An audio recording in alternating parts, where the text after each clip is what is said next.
ठरलं. तर मग या मालिकेच्या आजच्या भागामध्ये अर्जुन सायलीला खूप मिस करत असतो. अर्जुन म्हणतो, बायको, मी तुला खरंच खूप मिस करतोय. तुझ्याशिवाय ही खोलीस काय, तर माझं आयुष्य सुद्धा रिकाम आहे. मला आत्ता तुला भेटायचे हो, आत्ताच्या आत्ता मला तुला भेटायचंय. पण मी काय करू? अर्जुन म्हणतो, मी तर आता तिला भेटूच शकतो, कारण सिनियरच्या घरी मी कधीही जाऊ शकतो. असं म्हणत आता अर्जुन प्रतिमा आत्यांना फोन करतो आणि म्हणतो, हॅलो प्रतिमा आत्या. तर दुसरीकडे पाहायला मिळतं कल्पनात ताई आणि अस्मिता दोघेही स्मिथला खेळवत असतात. अस्मिता म्हणू लागते, आता कसा आपला स्मिथ अगदी फ्रेश दिसतोय.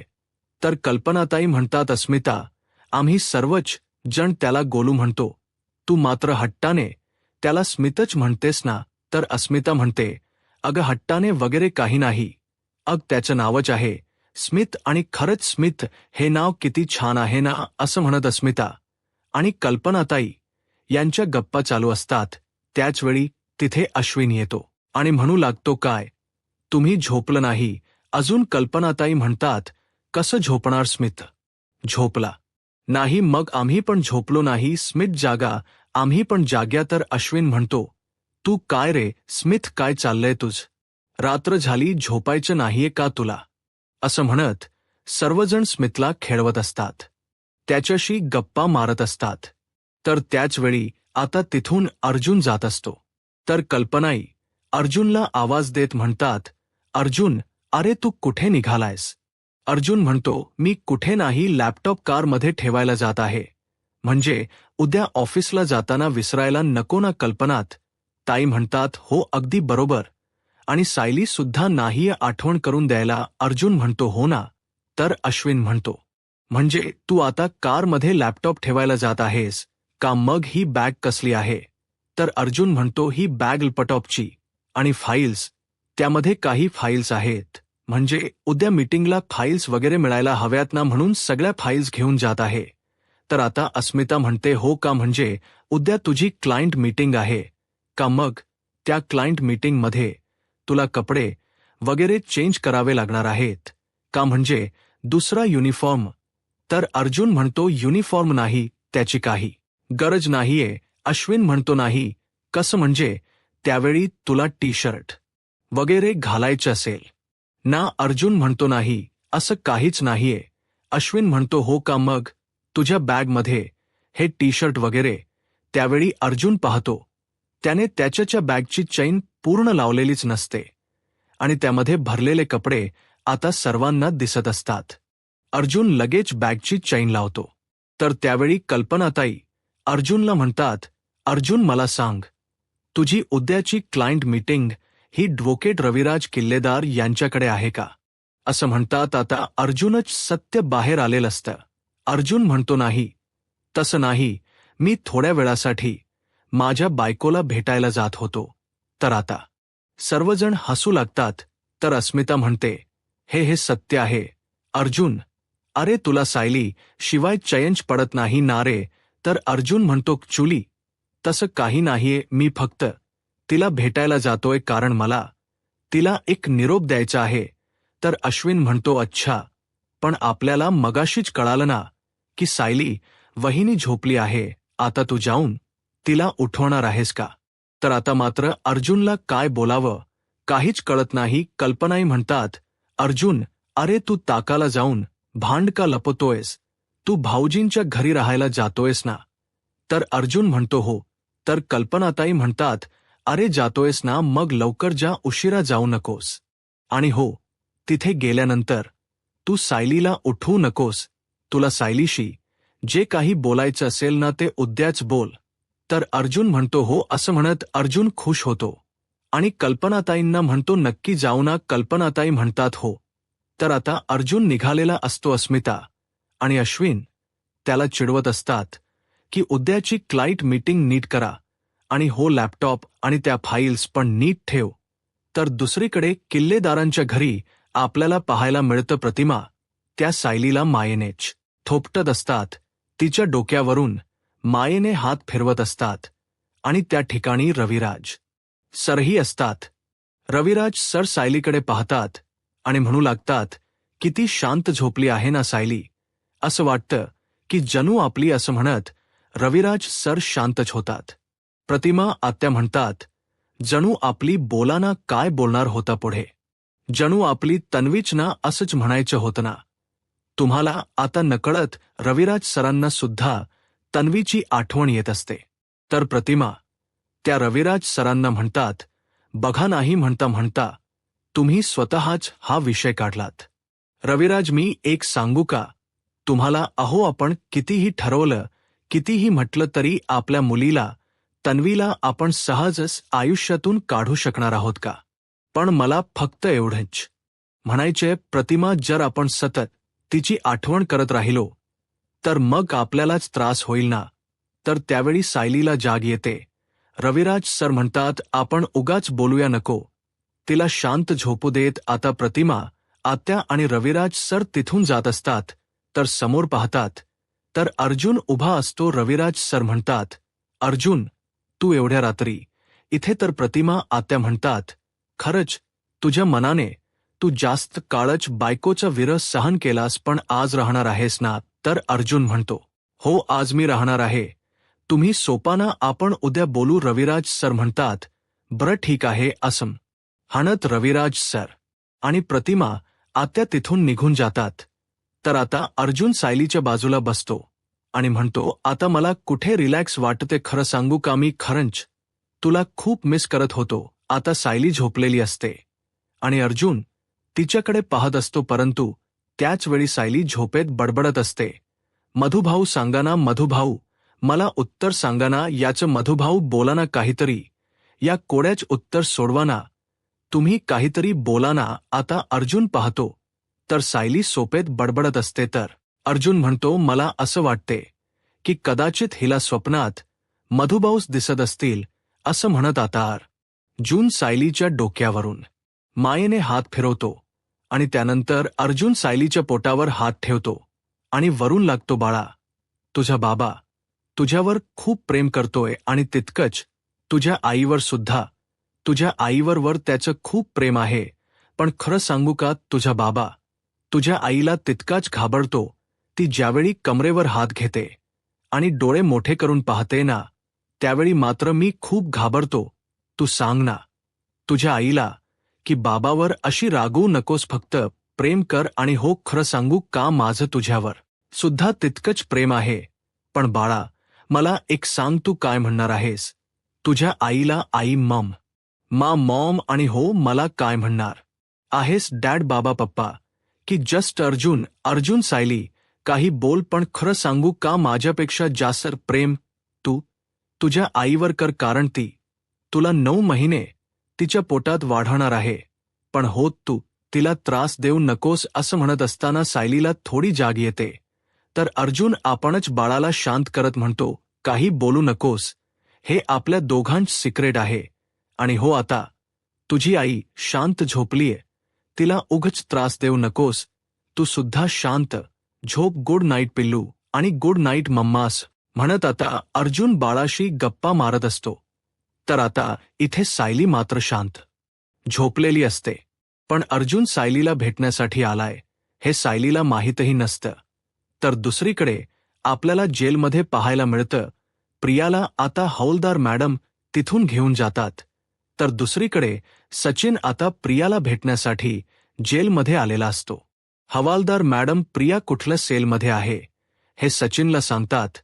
पण सचिन ज्यावेळी तिथे येतो त्यावेळी प्रिया नसते. आता सचिन विचार करत म्हणतो, ही प्रिया कुठे गेली असेल, त्यांनी तर हाच सेल सांगितला होता. तर दुसरीकडे प्रिया ही आता इन्स्पेक्टर साहेबांच्या तिथे आलेली असते. आता त्या मॅडमना तिने रिक्वेस्ट केलेली असते. तर आता हवालदार मॅडम म्हणतात, किती वेळा तुझ्यावर निर्वाणगी करायची ग. तर प्रिया म्हणते, एकदा फक्त माझी मदत करा, मला फक्त सचिन दीक्षित यांना फोन करायचा आहे. असं म्हणत प्रिया हात सोडते. त्यावेळी आता हवालदार मॅडम प्रियाला फोन लावून देतात, परंतु सचिनचा फोन काही लागत नसतो. तर प्रिया म्हणते, फोन तर लागत नाहीये, पुन्हा एकदा लावून द्या. तर आता हवालदार मॅडम पुन्हा एकदा सचिनला फोन करायला घेतात. तर दुसरीकडे सचिन विचार करतो की ही प्रिया नक्की कुठे गेली असेल. तर त्याच वेळी तिथे कॉन्स्टेबल मॅडम येतात. सचिन त्यांना विचारतो की प्रिया कुठे गेली आहे. तर कॉन्स्टेबल मॅडम म्हणतात मॅडमशी बोलायला गेली असेल किंवा चेकअपसाठी. तर सचिन त्यांना म्हणतो चेकअपसाठी कशासाठी, तिला बरं नाहीये का. आता कॉन्स्टेबल मॅडम काही बोलणार परंतु त्याच वेळी त्यांना फोन आलेला असतो आणि म्हणून त्या तिथून निघून जातात. सचिन म्हणतो तो कुठे असेल, ही प्रिया काही झालं तरी मला प्रियाला भेटायलाच हो, कारण जर सुभेदारांना बर्बाद करायचं असेल तर मला प्रियाची साथ हवी. तर दुसरीकडे प्रिया पुन्हा एकदा सचिनला फोन लावण्याचा प्रयत्न करत असते. तर त्यावेळी मॅडम तिला म्हणतात एकदा सांगितलेलं कळत नाहीये का, फोन लागत नाही. प्रिया म्हणते कदाचित सचिनच नेटवर्क नसेल, मी पुन्हा एकदा ट्राय करते ना. तर मॅडम तिच्या हातून फोन काढून घेतात आणि कॉन्स्टेबल मॅडमना म्हणतात हिला आत्ताच्या आता इथून घेऊन ज्या. आता कॉन्स्टेबल मॅडम प्रियाला घेऊन जात असतात. प्रिया रिक्वेस्ट करत असते परंतु तिला कोणीही पुन्हा फोन करायला देत नाहीत. आता कॉन्स्टेबल मॅडम प्रियाला तिच्या सेलकडे घेऊन येतात. तर प्रिया पाहते तर जिला ती फोन करत असते तो सचिनच आता तिथे उभा असतो. तर सचिनला पाहून प्रियाला धक्काच बसतो. प्रिया ज्याला भेटायचं म्हणत असते ती व्यक्ती समोर असल्यामुळे प्रियाच आता काम पूर्ण झालेलं असतं. तर दुसरीकडे किल्लेदारांच्या घरी आपल्याला पाहायला मिळत सर्वजण नाश्ता करण्यासाठी बसतात. तर सुमन काकू सायली आणि अर्जुनला म्हणतात की तुम्हा दोघांना आवडते ना म्हणून वहिनीने इडली सांबार बनवला आहे. तर सायली म्हणते एवढं सगळं कशासाठी करत बसला तुम्ही, आणि मी सुद्धा तुम्हाला काहीच मदत केली नाही, मला सुद्धा मदतीला घेतलं नाही. प्रतिमा आत्या म्हणतात सायली अगं तू आरामासाठी आली आहेस ना, तरी सुद्धा तुझं काही ना काही चालूच असतं, तू आता काहीही बोलू नकोस. दोघांनीही शांतपणे आता नाश्ता करून घ्या बरं, दोघांनीही पोटभर खाऊन घ्या. तर सायली अर्जुनना म्हणते इन्स्पेक्टर साहेबांचा तुम्हाला फोन आला होता का. अर्जुन म्हणतो नाही, पण मी स्वतःहूनच त्यांना फोन केला होता आणि त्यांचे इन्व्हेस्टिगेशन चालू आहे आणि मी चैतन्यलाही सांगितलं आहे की वेळोवेळी या सगळ्याची अपडेट घ्यायला. तर आता सायली, अर्जुन, प्रतिमा आत्या आणि सुमन काकू सर्वच जण एकत्र बसून ब्रेकफास्ट करत असतात. आता प्रतिमा हत्याने केलेली इडली सांबार सायलीला भरपूर आवडलेली असते. सायली अगदी आवडीने खात असते. आता सर्वांचा ब्रेकफास्ट चालू असतो आणि त्याचवेळी सायलीला कुसुम ताईंचा फोन येतो. सायली म्हणते बोला कुसुमताई. तर कुसुमताई सायलीला म्हणतात सायली तुला आणि अर्जुन सरांना आता हॉस्पिटलला यायला जमेल का. तर सायली म्हणते का, काय झालंय. कुसुमताई मधुभाऊ ठीक आहेत ना. तर कुसुमताई म्हणतात हो मधुभाऊ ठीक आहेत, परंतु डॉक्टरांना तुमच्याशी काहीतरी बोलायचं आहे, पण काय बोलायचंय हे मात्र मला माहीत नाही. आता सायलीला मधुभाऊंची काळजी वाटत असते आणि त्याचवेळी बोलता बोलता तिला ठसका लागतो.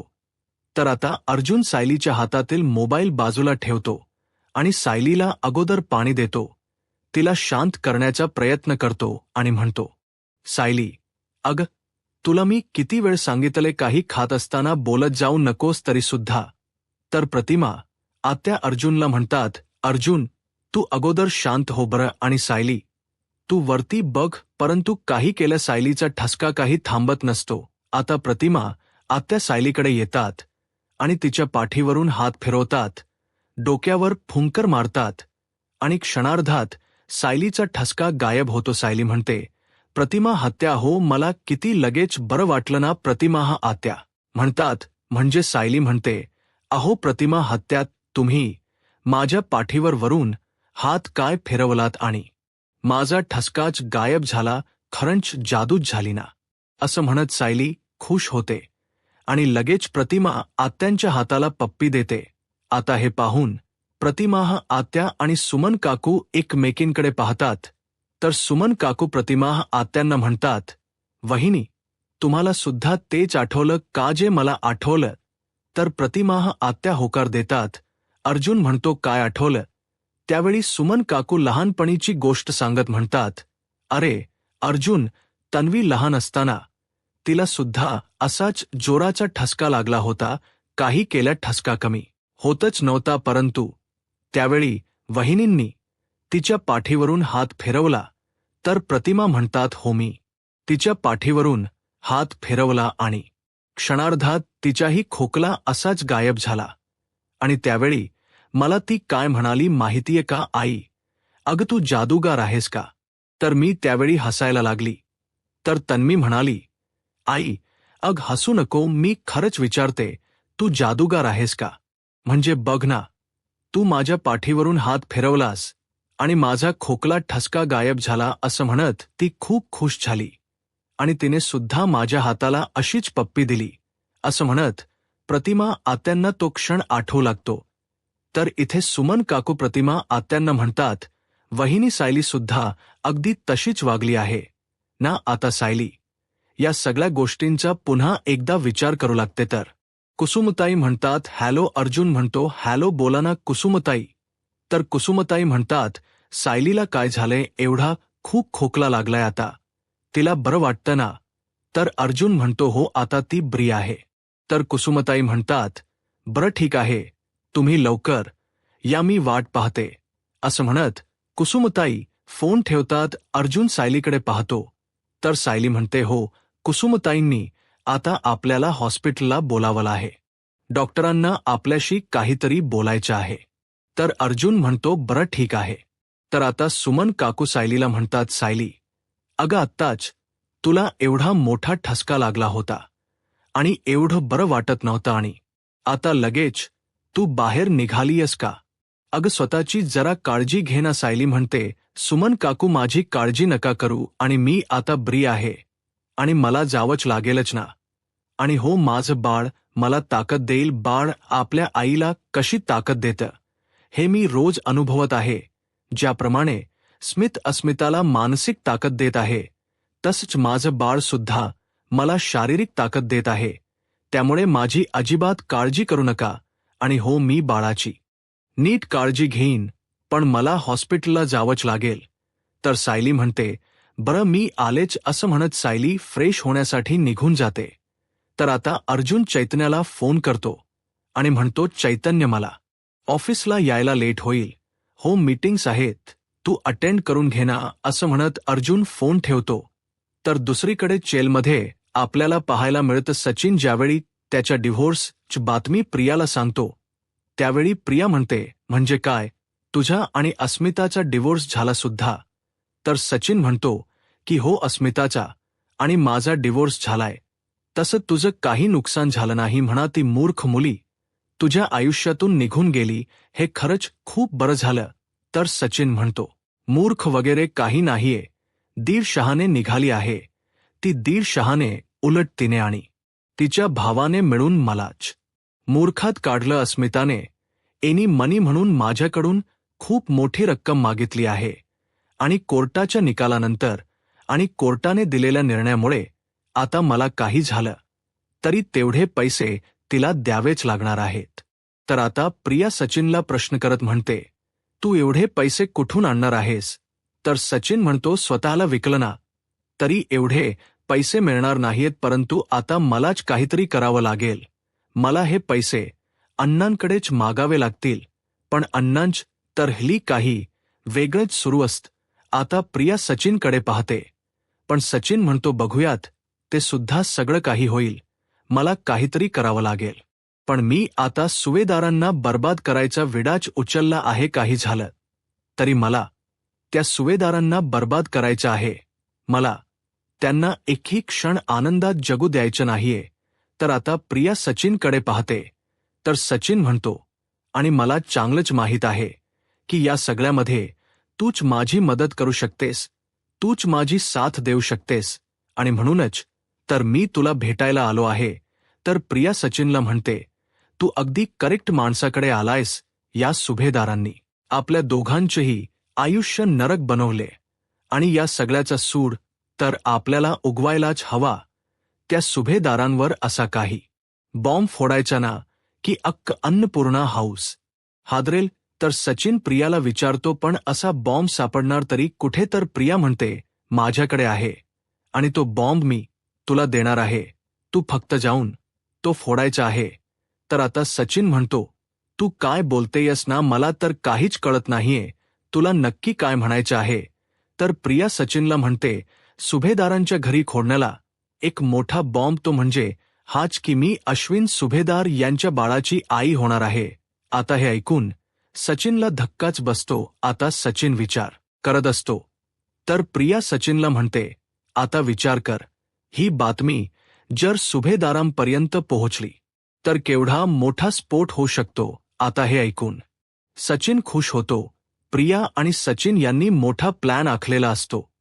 तर दुसरीकडे पाहायला मिळतं की सायली, अर्जुन आता डॉक्टरांना भेटण्यासाठी आणण्यासाठी हॉस्पिटलमध्ये आलेले असतात.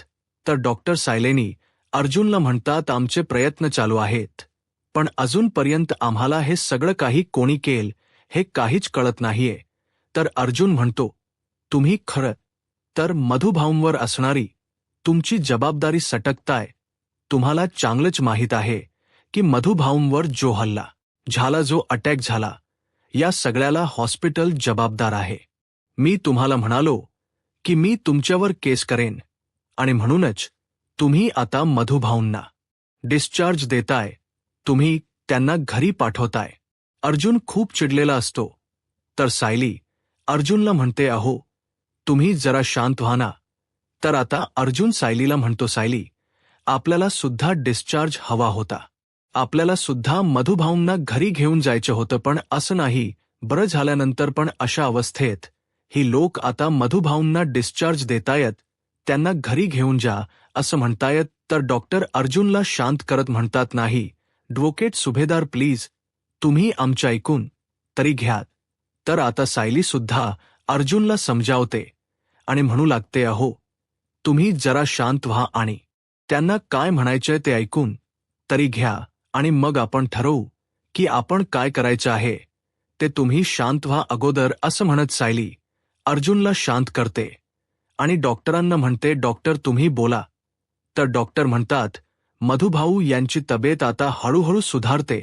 मी तुम्हाला आधीच सांगितलं होतं की अगोदरपेक्षा त्यांच्या आताचे रिपोर्ट खरंच खूप चांगले आले आहेत.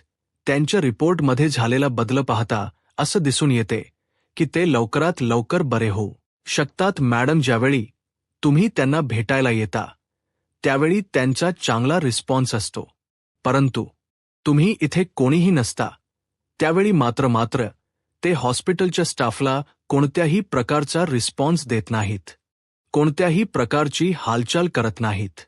याचाच अर्थ त्यांना जर पूर्ण बरं व्हायचं असेल तर त्यांच्या आसपास त्यांच्या जवळचीच माणसं असणं गरजेचं आहे. आणि म्हणूनच मी सजेस्ट केलं की तुम्ही त्यांना लवकरात लवकर घरी घेऊन जा, त्यांच्या आवडत्या ठिकाणी आश्रमात घेऊन जा. तर सायली म्हणते, पण असं केल्याने त्यांना लवकर बरं वाटेल का? डॉक्टर म्हणतात, ते मी खात्रीशीर सांगू शकत नाही, पण एक गोष्ट मात्र खात्रीशीर सांगू शकतो की त्यांचा बरा होण्याचा स्पीड मात्र वाढेल. आता सायली अर्जुन डॉक्टरांच्या बोलण्याचा विचार करतात. तर डॉक्टर म्हणतात, शिवाय जी काही ट्रीटमेंट सुरू आहे ती तर आपण सुरूच ठेवू आणि हो, आमच्या नर्स अधूनमधून व्हिजिट करत राहतील. तर अर्जुन डॉक्टरांना प्रश्न करत म्हणतो, तुम्हाला खरंच असं वाटते की मधुभाऊंना आश्रमात घेऊन गेल्यानंतर त्यांच्या तब्येतीमध्ये सुधारणा होईल? तर डॉक्टर म्हणतात, 100% हो. तर आमचं ऑब्झर्वेशन सीट आम्ही तुम्हाला दाखवू शकतो, त्यामध्ये तर सगळाच रिपोर्ट आहे. तर सायली म्हणते, नाही डॉक्टर, त्याची काहीही गरज नाही, आमचा तुमच्यावर विश्वास आहे. आम्ही लवकरच त्यांना आश्रमात घेऊन जाऊ आणि आम्ही तिथे त्यांची नीट काळजीही घेऊ. तर आता अर्जुन म्हणतो, हो पण आश्रमात कशाला? आपण त्यांना आपल्या घरी घेऊन जाऊन जा, म्हणजे आपण जर त्यांना आपल्या घरी घेऊन गेलो तर त्यांची नीट काळजीही घेऊ शकू. तर सायली म्हणते, हो पण एक गोष्ट आहे.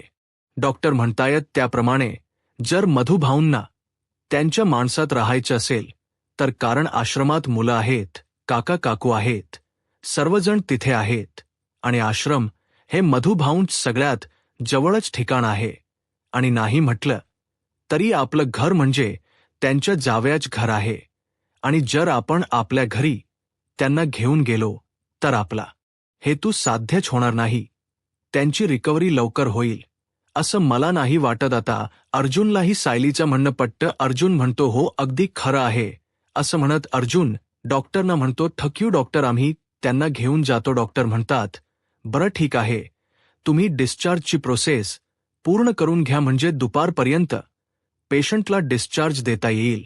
तर अर्जुन म्हणतो, हो नक्कीच. अर्जुन डॉक्टरांना म्हणतो, सॉरी मी तुमच्यावर चिडलो. डॉक्टर म्हणतात, काही हरकत नाही. आता सायली आणि अर्जुन डॉक्टरच्या केबिनमधून बाहेर पडतात. तर दुसरीकडे आपल्याला पाहायला मिळतं सुभेदारांच्या घरी. अस्मिताची आता इंटरव्ह्यूला जाण्यासाठी घाई सुरू असते. म्हणू लागते, इंटरव्ह्यूला जायचं आहे आणि खूप उशीरही झालाय, पण मी आता घराबाहेर पडताना घरी काय सांगू? मम्मा डॅड मला प्रश्नावर प्रश्न विचारतील आणि स्मिथच काय? सायली जर इथे असती तर मी स्मिथची काळजी तिलाच घ्यायला सांगितली असती आणि मी इंटरव्ह्यूला जाऊन आली असती. पण सायली सुद्धा इथे नाहीये, ती तर प्रतिमातेच्या घरी आहे. आणि आता जर ती आराम करत असते तर मग मी तिला फोन करून त्रास का देऊ? अस्मिताला काय करावं काही सुचत नसतं. तर दुसरीकडे अर्जुन आणि सायली निघालेले असतात. अर्जुन म्हणतो, चल मी तुला अगोदर घरी ड्रॉप करतो आणि त्यानंतर डिस्चार्जची प्रोसेस करतो. मी तुला अगोदर घरी ड्रॉप करून येतो. सायली म्हणते, का कशासाठी? अहो आपण मधुभाऊंना एकत्र घेऊन जाऊ ना. तर अर्जुन म्हणतो, अगं सायली, पण डिस्चार्जच्या प्रोसेसला दुपार होईल आणि त्यानंतर मधुभाऊंना अँब्युलन्सने घेऊन जायचे, आश्रमात नेऊन बसवायचे. या सगळ्या गोष्टींना खूप उशीर होणार आणि या सगळ्यामध्ये तुझी दगदग होणार. त्यामुळे प्लीज तुला तेवढी दगदग चालणार नाही. त्यामुळे प्लीज नको या सगळ्या गोष्टींमध्ये पडूस. आता सायली अर्जुनवर चिडते आणि म्हणू लागते, तुम्ही ना नेहमी असंच करता, दरवेळी तुमचं असंच असतं, तुम्हाला काहीच करू देत. अर्जुन म्हणतो, तू काही म्हण, तू माझ्यावर कितीही चिड, पण आता मी तुला असं काहीही करू देणार नाही की ज्यामुळे तुला आणि बाळाला त्रास होऊ शकतो. त्यामुळे आता मी सांगतोय म्हणून तुला घरी जावंच लागेल. 1 मिनिट असं म्हणत अर्जुन फोन करायला घेतो. अर्जुन कुसुमताईंना फोन करतो आणि म्हणतो, हॅलो कुसुमताई, हो आम्ही दुपारपर्यंत मधुभाऊंना घेऊन येत आहोत. असं म्हणत अर्जुन फोन ठेवतो आणि म्हणतो, बायको सायली म्हणते, काही बोलू नका, मी तुमच्यावर रुसले आहे. अर्जुन म्हणतो, काही हरकत नाही. गाडीत बसल्यानंतर मी तुझा रुसवा काढेल, कारण आता मला त्या सगळ्या गोष्टींची सवय झाली आहे ना. कारण प्रेग्नेंट राहिल्यापासून दिवसातून 15 वेळा तू रुसत असतेस. आता मात्र सायलीला काहीच बोलता येत नाही. तर येणाऱ्या पुढील भागामध्ये आपल्याला पाहायला मिळतं प्रतिमा हत्या. आता सायलीला तन्वीची ड्रॉइंग बुक दाखवतात आणि म्हणू लागतात, हे चित्र लहान असताना तन्वीने काढलेलं या घरातील शेवटचं चित्र. तर इकडे सायली ज्यावेळी आश्रमात गेलेली असते त्यावेळी आता भिंतीवरच चित्र ही सायली पाहते, तेही अगदी सेम असतं. तर त्यावेळी कुसुमताई सायलीला म्हणतात की मधुभाऊ सांगत होते की तू ज्यावेळी लहान होतीस आणि आश्रमात आली होतीस त्यावेळी तू हे चित्र काढलेस. आता सायली ते चित्र पाहते आणि विचार करत म्हणते, म्हणजे हे चित्र सुद्धा मी काढलेलं आहे आणि ते चित्र तन्वीने. हा योगायोग तर असूच शकत नाही. मला या सगळ्याचा शोध घ्यावाच लागेल. आता सायली सगळ्याचा विचार करत असतानाच अचानक तिच्या समोर एक छोटी मुलगी येते. सायली तिला प्रश्न विचारत म्हणते, कोण आहेस तू? तू मला सतत का दिसतेस? सतत मला तुझा भास का होतोय? मला तुला बघू देत. आता ती मुलगी सायलीकडे पाठ करून उभी असते. आता ती मुलगी म्हणजेच लहानपणीची तन्वी असते. आता त्या मुलीला पाहिल्यानंतर तरी सायलीला ती व्यक्ती आपणच आहोत हे कळेल. यूट्यूब चॅनलला सबस्क्राईब करा आणि व्हिडिओ लाईक करा. धन्यवाद.